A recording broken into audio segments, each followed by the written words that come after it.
Hello students, again a warm welcome to all of you.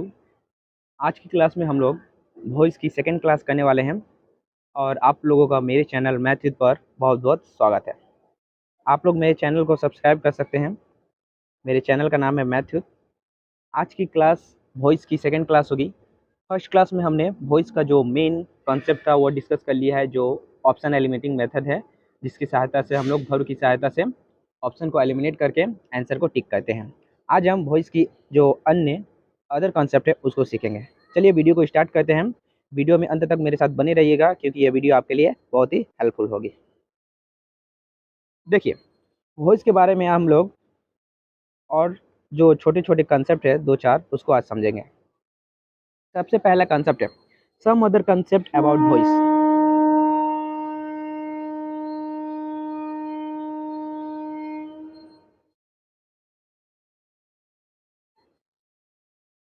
Let's start the video. Some other concept about voice. Some other concept about voice. देखिए, voice का जो main class था तो हम लोग पिछले class में कर चुके हैं। ये जो क्लास है वॉइस के रिगार्डिंग जो छोटे छोटे कंसेप्ट है उसकी चर्चा हम लोग इस वीडियो में करेंगे।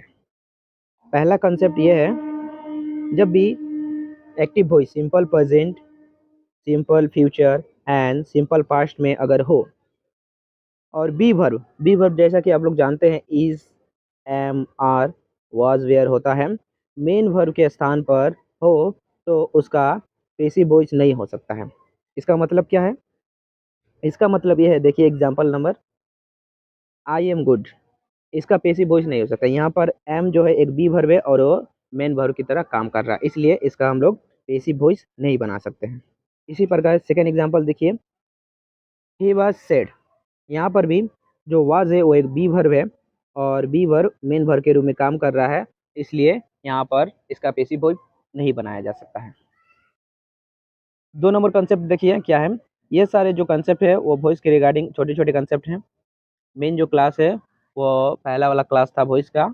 अगर आप लोगों ने उस वीडियो को नहीं देखा है तो इस वीडियो के डिस्क्रिप्शन में हम उस वीडियो का लिंक डाल देंगे, वहाँ से आप लोग उस वीडियो को देख सकते हैं। देखिए दूसरा नंबर कॉन्सेप्ट, फिक्स प्रीपोजिशन। हालांकि आप लोग जानते हैं कि पैसिव वॉइस में प्रीपोजिशन के रूप में क्या आता है? बाई आता है।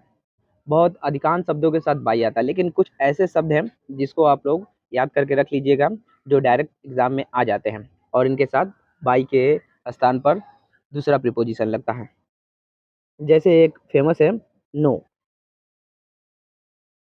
नो के साथ हमेशा टू लगता है। प्रीपोजिशन क्या लगता है? टू। सरप्राइज, सरप्राइज के साथ प्रीपोजिशन एट लगता है। अमेज्ड, अमेज्ड के साथ प्रीपोजिशन एट लगता है। एस्टोनिश्ड, एस्टोनिश के साथ प्रीपोजिशन एट लगता है। वेक्स्ड, वेक्स्ड के साथ भी प्रीपोजिशन एट लगता है। इसी प्रकार एनोयड, एनोयड के साथ एट लगता है। देखिए, एनोयड के साथ दो प्रीपोजिशन लगते हैं, एक एट एक विथ। जब किसी चीज के प्रति आप लोग एनोयड मतलब एनोयड मतलब क्या होता है? परेशान होना। एनोयड मतलब कोई आपको परेशान कर रहा है, एनोय कर रहा है।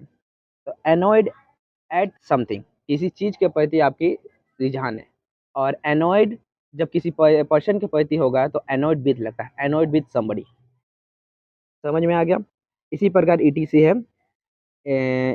इसके अलावा बहुत सारे वर्ब है, कुछ गिने चुने फिक्स प्रीपोजिशन को, उन सब को आप लोग याद कर लीजिएगा। बहुत सारे एग्जामों में इन 6-7 में से ही पूछे जाते हैं, इसलिए हम इन 6-7 का ही एग्जाम्पल आप लोगों को दिखाएं। देखिए इसका एक एग्जाम्पल दिया है नीचे। इसका example, he knows me. He knows me, देखिए यहाँ पर वर्ब के रूप में क्या दिया है? नो दिया है। तो इसका पैसिव वॉइस क्या बनेगा? I am known to him. I am known to him. इसके बाद दो नंबर कॉन्सेप्ट हो गया। तीसरा नंबर कॉन्सेप्ट देखिए। तीसरा नंबर कॉन्सेप्ट में लिखा है इन हु केस। हु का केस में हम लोग कुछ पहले वाले क्लास में थोड़ा सा कंसेप्ट आप लोगों को बताए थे कि हु से जब भी एक्टिव वॉइस का सेंटेंस स्टार्ट होता है तो बाई हुम में बदल जाता है। यहाँ पर बाई हुम होगा। देखिए एक number example, who wrote the Ramayana. तो इसका क्या बनेगा? इसको दो तरीके से बना सकते हैं। एक तो ये बाई हुम, और जब भी बाई हुम लगता है तो उसके बाद ऑक्सिलरी वर्ब आता है, उसके बाद सब्जेक्ट आता है। बाई हुम के बाद ऑक्सिलरी वर्ब और उसके बाद सब्जेक्ट सब्जेक्ट आता है, ये ध्यान में रखिएगा। बाय हुम उसके बाद ऑक्सिलरी वर्ब। देखिए यहाँ पर रोड दिया है भरूटू, तो पैसिव वॉइस में क्या बोले थे हम लोग ने, चेक करने भरूटू जब भी रहेगा तो वाज वेयर भरूत्री, तो by whom was the Ramayana written. Was के बाद हमने बोला कि सब्जेक्ट आएगा, उसके बाद भरूत्री। इसको एक और तरीके से बना सकते हैं, हु को हु रहने देंगे और प्रीपोजिशन जो बाई है उसको लास्ट में लगा देंगे, तो क्या हो जाएगा, हु ऑक्सिलरी वर्ब, हु के बाद आएगा वाज, उसके बाद सब्जेक्ट द रामायणा, उसके बाद भरूत्री रिटन, उसके बाद प्रीपोजिशन हो हम लोग का वाई। अगर हुम लगाना है तो हुम से पहले प्रीपोजिशन आएगा, अगर हु को हु में रहने देना है तो प्रीपोजिशन को लास्ट में लिखना है। इस कंसेप्ट को ध्यान में रखिएगा। अब देखिए चौथा नंबर कंसेप्ट, इम्पेरेटिव सेंटेंस। कुछ इम्पेरेटिव सेंटेंस होते हैं जिनका पैसिव वॉइस कुछ अलग तरीके से बनता है। इम्पेरेटिव सेंटेंस मतलब जानते हैं ना, जो भर से स्टार्ट होता है, जिसकी शुरुआत क्या होती है, भर से होती है। इम्पेरेटिव सेंटेंस में पहला कॉन्सेप्ट क्या है, विथ ऑब्जेक्ट। देखिए कोई सेंटेंस होगा इम्पेरेटिव सेंटेंस जो जिसमें ऑब्जेक्ट होगा, उसका पैसिव वॉइस कैसे बनाने का तरीका है। जैसे एक नंबर एग्जांपल दिया है, शट द डोर। यहाँ पर आप लोगों को ऑब्जेक्ट दिख रहा है, इसको इसका क्या हो जाएगा, इसका पैसिव वॉइस बनेगा let the door be shut, और इसको बनाने का जो फॉर्मूला है यहाँ पर लिखा गया है। जब भी इम्पेरेटिव सेंटेंस की पहचान कैसे होगी आप लोगों को, वो में भर से स्टार्ट होगा, और उसके साथ अगर भर्व दिख गया तो कैसे बनाना है, सबसे पहले लेट, उसके बाद ऑब्जेक्ट, उसके बाद बी, उसके बाद भरोत्री। तो यहाँ पर देखिए शट द डोर, तो सबसे पहले लेट, उसके बाद ऑब्जेक्ट द डोर, उसके बाद बी, उसके बाद भरोत्री। शट का तीनों फॉर्म शट शट शट होता है। इम्परेटिव सेंटेंस के केस में देखिए इस वाले सेंटेंस को बनाने का एक और तरीका है। ऐसे सेंटेंस को यू आर ऑर्डर जब भी आदेश दिया जाता है, और रिक्वेस्टेड जब भी आग्रह किया जाता है, और फॉरबिडन जब भी मना किया जाता है, उसके बाद टू वर्ब प्लस ऑब्जेक्ट, मतलब जो सेंटेंस दिया है उसको उसी तरह से उतार दीजिए। यहाँ पर देखिए शट द डोर जो सेंटेंस है उसका पैसिव वॉइस क्या बनेगा, you are order to shut the door. You are order to के बाद क्या बोले थे, टू आएगा, टू आ गया, उसके बाद जो सेंटेंस दिया है उसको उसी तरह उतार देना है। देखिए इम्परेटिव सेंटेंस के केस में 2 नंबर पॉइंट जो है वो है विदाउट ऑब्जेक्ट। जब कभी भी इम्परेटिव सेंटेंस दिया रहेगा, उसको पहचानने की तरीका क्या है, उसको पहचानने का तरीका है इम्परेटिव सेंटेंस में वो भर के साथ स्टार्ट होगा। किससे स्टार्ट होगा, भर से। और पहला वाला पॉइंट क्या था, विथ ऑब्जेक्ट, और सेकंड पॉइंट है विदाउट ऑब्जेक्ट। विदाउट ऑब्जेक्ट के केस में क्या करेंगे हम लोग, विदाउट ऑब्जेक्ट के केस में ये जो ब्रैकेट में लिखा है इसी को फॉलो होगा। अगर ऑर्डर दिया जाएगा आदेश तो यू आर ऑर्डर टू, अगर आग्रह किया जाएगा तो यू आर रिक्वेस्टेड टू, अगर किसी चीज़ को मना किया जाएगा तो यू आर फॉरबिडन टू, उसके बाद जो दिया है उसको उतार दिया जाएगा। यहाँ पर देखिए एक नंबर एग्जांपल लिखा है गो अवे। यहाँ पर गो अवे बोल रहा है, इससे प्रतीत हो रहा है कि किसी को जाने के लिए कहा जा रहा है, मतलब यहाँ पर आदेश दिया जा रहा है। और जब भी आदेश दिया जाता है तो क्या होता है, यू आर ऑर्डर टू, उसके बाद जो दिया है गो अवे, उसको उसी तरह उतार देंगे। आशा करते हैं आपको समझ में आ रहा होगा। देखिए हम लोग नेक्स्ट कंसेप्ट की ओर बढ़ते हैं। ये कुछ छोटे छोटे कंसेप्ट हैं वॉइस के रिलेटेड। जो मेन कॉन्सेप्ट था वो मैंने इससे पहले वाले क्लास में आप लोगों को करा चुके हैं, उसको आप लोग देख सकते हैं। वो वाली वीडियो बहुत ही हेल्पफुल होगी एग्जाम के रिलेटेड। देखिए इम्पेरेटिव सेंटेंस के केस में जो तीसरा नंबर पॉइंट है वो है मोरल सजेशन। मोरल सजेशन का मतलब होता है जब भी आपको कोई सा नैतिक कार्य करने को कहा जाए उसको मोरल सजेशन। मोरल सजेशन मतलब जैसे पेड़ लगाओ, गरीब को भोजन दो, ये सब कार्य क्या होते हैं, मोरल सजेशन होते हैं। ये सभी को पता होता है। सेंटेंस पढ़ने से खुद आपको पता चल जा रहा है कि this sentence is belong to this sentence belongs to a moral suggestion point and you have to change by imperative sentence case. Then हम लोगों को क्या करना है, मोरल सेंटेंस के केस में बस आप लोगों को इस फॉर्मूले का यूज करना है। जब भी मोरल सेंटेंस दिया रहेगा तो सबसे पहले ऑब्जेक्ट लगाएंगे, फिर शुड, फिर बी, और उसके बाद भर्तरी का प्रयोग करेंगे। समझ में आ गया? जैसे यहाँ पर बोला गया है हेल्प द पुअर, तो सबसे पहले ऑब्जेक्ट द पुअर, उसके बाद शुड, उसके बाद बी, उसके बाद Bhartari. The poor should be helped, इसका पैसिव वॉइस क्या बनेगा? The poor should be helped. पांचवा नंबर पॉइंट है इन्फिनिटिव केस। इन्फिनिटिव किसे कहा जाता है? आप लोग जानते हैं इन्फिनिटिव वर्ब का एक पार्ट है जिसमें वर्ब क्या होता है, टू प्लस वर्ब वन के केस में रहता है। यहाँ पर टू प्लस वर्ब वन को एक नाउन के रूप में ट्रीट किया जाता है, और नाउन जहाँ जहाँ आते हैं, नाउन कहाँ कहाँ आता है आप लोगों को पता होगा। नाउन सब्जेक्ट की जगह पर आता है, ऑब्जेक्ट की जगह पर आता है, और प्रीपोजिशन का ऑब्जेक्ट भी बनता है। तो इन्फिनिटिव वहाँ वहाँ उपयोग किया जाता है। इन्फिनिटिव क्या होता है? To plus verb one. जब भी एक्टिव वॉइस में टू प्लस वर्ब वन आप लोगों को मेन वर्ब के रूप में दिखाई दे रहा होगा, तो उसका पैसिव वॉइस बनाते समय हमको सिंपली उसको to plus be plus verb three में बदल देना है। क्या कहना है? To plus be plus verb three में बदल देना है। यहाँ पर एक एग्जाम्पल है, देखिए जैसे बोला गया है I am to do it. यहाँ पर देखिए I am to do it, यहाँ पर मेन वर्ब के रूप में दिखाई दे रहा है कि मैं इसे करूंगा। I am to do it, तो इसका पैसिव वॉइस कैसे बनेगा? टू डू को क्या बोले हैं? टू बी वर्ब थ्री में बदलने। तो पहले ऑब्जेक्ट आएगा इट, उसके बाद उसके अकॉर्डिंग हेल्पिंग वर्ब आएगा इज, और टू डू का पैसिव में क्या होगा? टू बी डन, उसके बाद बाई, उसके बाद आई का ऑब्जेक्टिव फॉर्म क्या होता है? Me. I am to do it का पैसिव वॉइस क्या बन जाएगा? It is to be done by me. It is to be done by मी।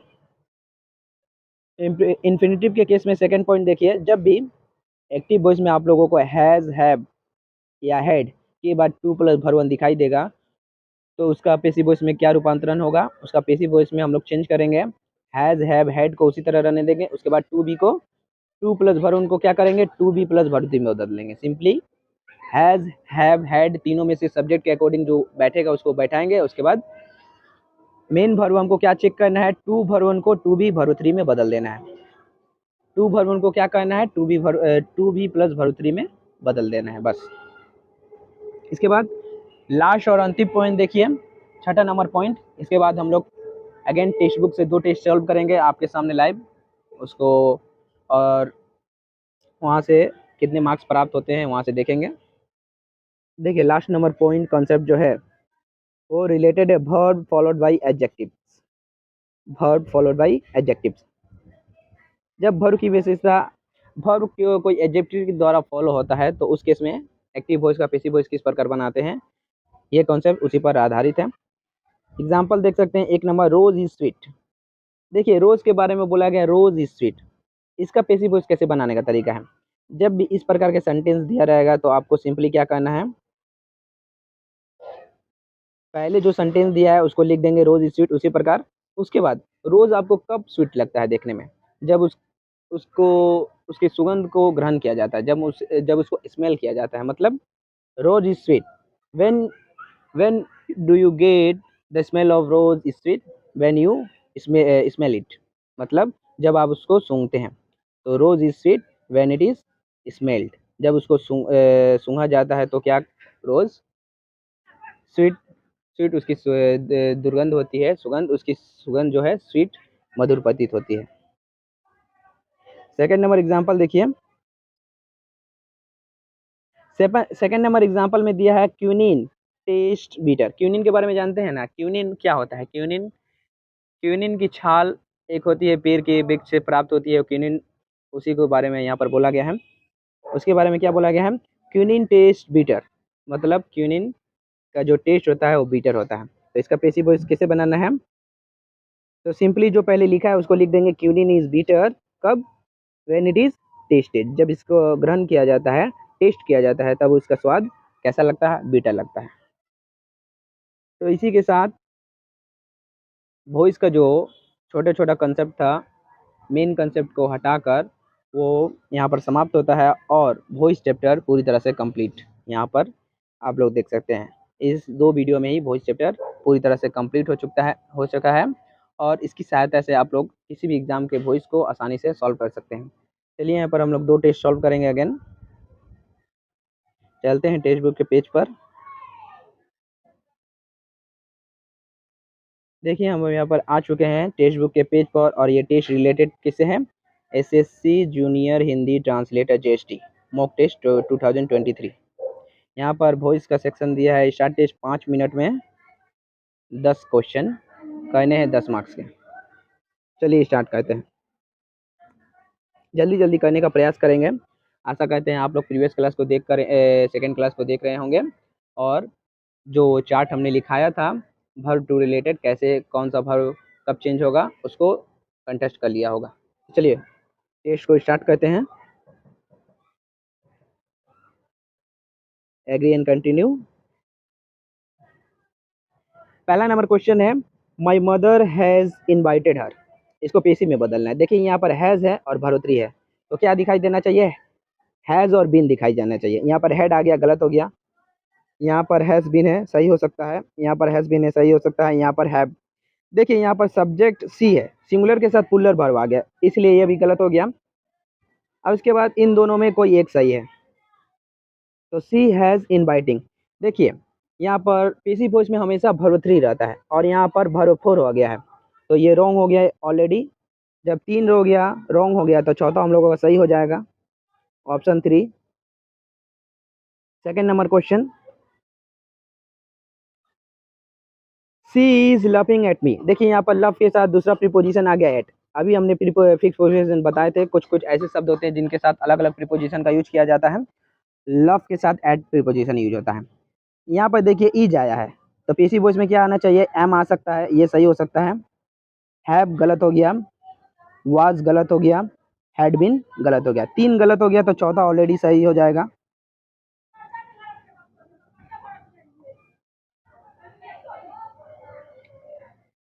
तीसरा number question, be must help the poor. Be must help the poor. देखिए यहाँ पर हमने अभी आपको कौन सा क्वेश्चन सिखाया? मोरल सजेशन, नैतिक नैतिक विचारों का क्वेश्चन सिखाया, और वो क्वेश्चन आ गया। इसको कैसे सॉल्व करेंगे? हम लोग? तो द पुअर माइट, हमने जो कॉन्सेप्ट बताया था उसमें माइट नहीं था, तो ये रॉन्ग हो जाएगा। यहाँ पर मस्ट, ये हो सकता है। हैड तो आएगा नहीं, ये रॉन्ग हो गया। और स्टूडेंट, नेगेटिव तो कभी हो नहीं सकता। तो देखिए the poor must be help by us, यहाँ पर मस्ट का मस्ट हो गया। और मस्ट जो है मॉडल के केस में आता है, मॉडल भर में।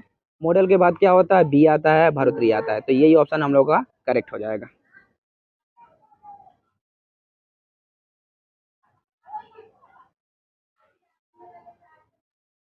चौथा चौथा नंबर क्वेश्चन देखिए। चौथा नंबर क्वेश्चन है, the gardener did not water the plants. The gardener did not water the plant. यहाँ पर डिड आया है, तो पेसिव वॉइस में क्या आना चाहिए? पेसिव वॉइस में वाज वेयर प्लस भर्ती आना चाहिए। यहाँ पर हेड आ गया, गलत हो गया। वेयर हो सकता है। आर आ गया, गलत हो गया। वेयर हो सकता है। यहाँ पर देखिए प्लांट्स के साथ वेयर आ सकता है, यहाँ पर प्लांट के साथ वेयर आ सकता है। और भरोत्री आना चाहिए, पेसिव वॉइस में हमेशा भरोत्री आता है, जो कि इसमें है और इसमें नहीं है, ये भी गलत हो गया। तो ऑप्शन चौथा सही हो जाता है।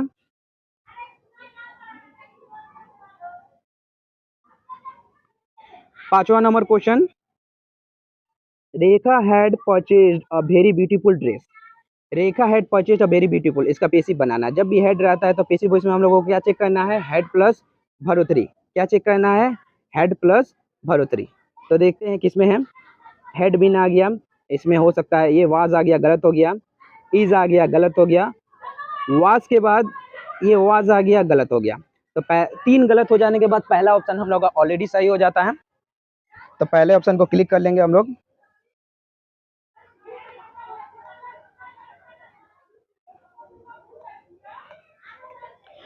थर्ड नंबर क्वेश्चन देखिए, हु टीचेस यू इंग्लिश। देखिए जब भी हमने बताया था हु से स्टार्ट होगा, तो किससे हम लोग कह सकते हैं? या तो बाई हुम, या तो हु को फर्स्ट में ही रख सकते हैं।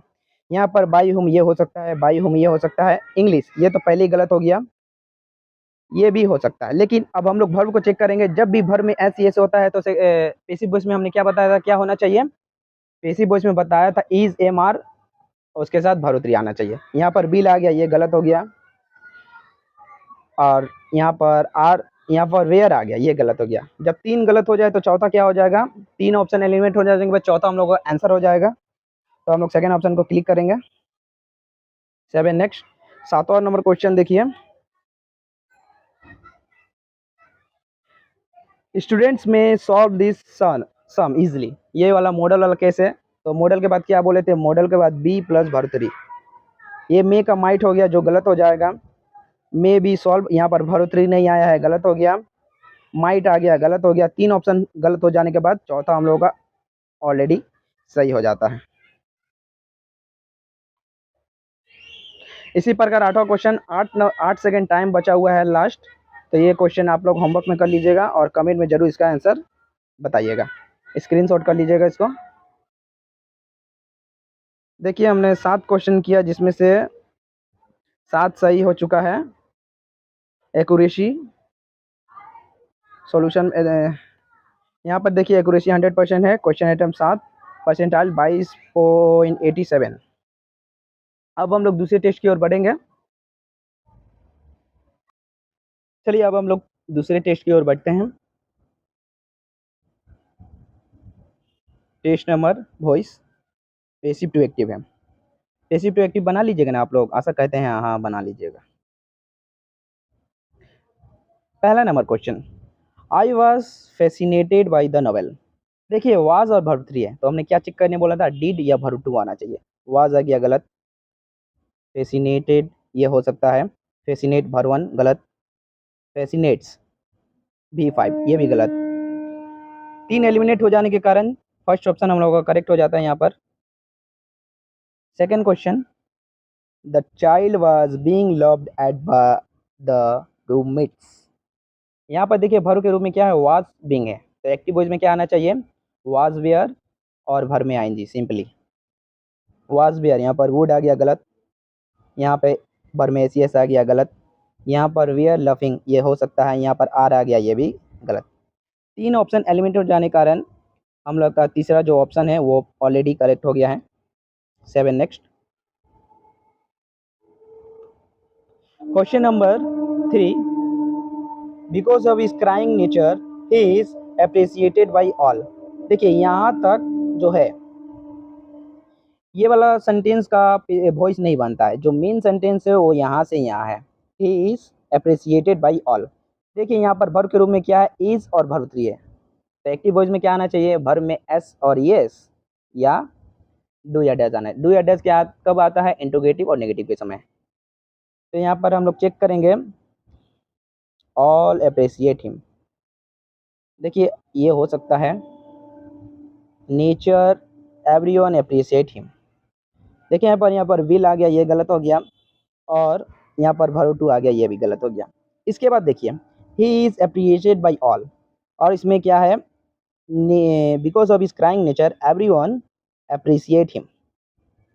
एवरीवन के साथ हमेशा वर्ब में एस और ई एस लगता है, जो कि यहाँ पर सिर्फ अप्रिसिएट दिया है, तो ये भी रॉन्ग हो जाता है। 3 ऑप्शन एलिमिनेट हो जाने के कारण पहला जो ऑप्शन है हम लोगों का राइट हो जाएगा। 7 नेक्स्ट करेंगे। चौथा number question, has the ban been lifted by the defence ministry. देखिए वर्ब के रूप में क्या है, हैज़ है, तो हम लोग और बीन भी है और वर्ब 3 है, तो एक्टिव वॉइस में क्या आना चाहिए, हैज़ है और सिंपली वर्ब 3 आना चाहिए। इसमें हैज़ है हो सकता है, इसमें भी है हो सकता है, इसमें इज आ गया गलत, इसमें डिड आ गया गलत। उसके बाद देखिए यहाँ पर बीन, बीन कभी भी एक्टिव वॉइस में नहीं आता है, ये हमेशा पैसिव वॉइस में आता है। 3 ऑप्शन रॉन्ग हो गए, तो पहला ऑप्शन हम लोग का करेक्ट हो जाता है। पांचवा नंबर क्वेश्चन, इसमें थोड़ा जल्दी से कर रहे हैं हम लोग क्योंकि पूरा में पूरा नंबर लाना है। The flowers are not brought by Rajan. यहाँ पर आर आया है, तो एक्टिव वॉइस में एस और एस होना चाहिए, इज नहीं आना चाहिए, डज हो सकता है, हैज़ नहीं आना चाहिए, आर नहीं आना चाहिए, तो सेकेंड नंबर ऑप्शन हम लोग का करेक्ट हो जाता है। छठा number question, I was taught by Shyam how to drive. यहाँ पर वाज आया है और भरुत्री आया है, तो एक्टिव वॉइस में क्या आना चाहिए, एक्टिव वॉइस में आना चाहिए वर्ब 2 या डिड। यहाँ पर टॉट आया है हो सकता है, यहाँ पर टॉट आया हो सकता है, यहाँ पर इज आ गया गलत, यहाँ पर हैज़ आ गया गलत। यहाँ पर देखिए ऑब्जेक्ट के रूप में श्याम है, जो यहाँ पर सब्जेक्ट के रूप में आएगा, तो ये वाला गलत हो गया, तो ऑप्शन 2 हम लोगों का करेक्ट हो जाता है।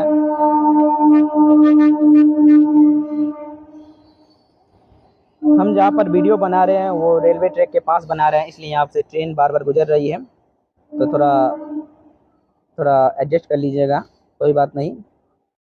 Next question, the booking will have been closed when you reach the theatre.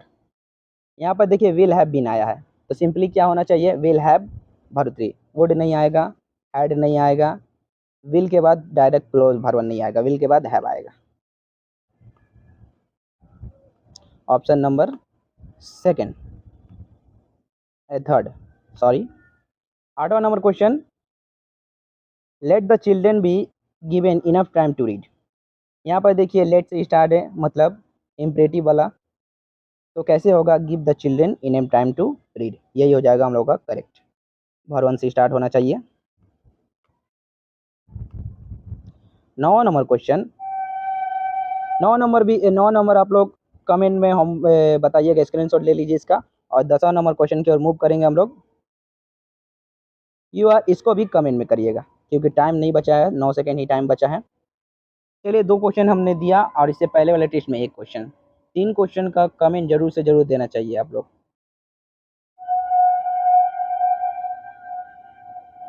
देखिए हम लोगों ने 8 क्वेश्चन को अटेम्प्ट किया और 1 क्वेश्चन गलती हो गया जल्दी जल्दी बताने के चक्कर में, कोई बात नहीं। देखते हैं सॉल्यूशन कौन सा क्वेश्चन गलत हुआ है। फर्स्ट क्वेश्चन ही गलत हो गया, I was fascinated by the novel, इसका आंसर क्या होगा, द नोवेल फैसिनेट मी। हमने क्या मारा, हमने मारा है द नोवेल वाज, ओ हमने जल्दी जल्दी में गलत मार दिया।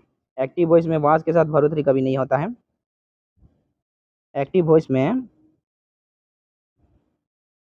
में वाज के साथ भरोतरी कभी नहीं होता है, भरोटू होता है। ये बहुत ही सिंपली सा सवाल था, जल्दी जल्दी बताने के चक्कर में सिली मिस्टेक हो गया, कोई बात नहीं। देखिए इससे पहले वाली वीडियो में जब हम वॉइस पढ़ाए थे और ऑप्शन एलिमिनेटिंग मेथड बताए थे, तो उसमें भी 2 टेस्ट किए थे सॉल्व, और इसमें भी 2 टेस्ट सॉल्व किए। और जो पहला ही क्लास है वही बेस है, वही मेन क्लास है, और सेकेंड वाला क्लास तो छोटे छोटे कॉन्सेप्ट हैं। तो आशा करते हैं यह वीडियो आप लोगों को अच्छी लगी हो, और अगर ये वीडियो अच्छी लगी होगी तो चैनल को सब्सक्राइब कीजिएगा, दोस्तों के साथ शेयर कीजिएगा, लाइक कमेंट कीजिएगा, और आप चैनल में नए व्यूअर है तो चैनल को मस्ट सब्सक्राइब कीजिएगा। और हमारे साथ इस वीडियो में अंत तक बने रहने के लिए बहुत बहुत धन्यवाद। मिलेंगे अपने नेक्स्ट वीडियो में। आप सभी अपने स्वास्थ्य का ध्यान रखिए, अपने अपने साथी अपने जो पढ़ाई है उसमें कंसिस्टेंसी बना कर रखिए, क्योंकि जॉब न एक दिन लगने ही वाली है। तो चलिए मिलते हैं नेक्स्ट वीडियो में। जय हिंद, जय भारत, वंदे मातरम। मिलते हैं नेक्स्ट वीडियो में।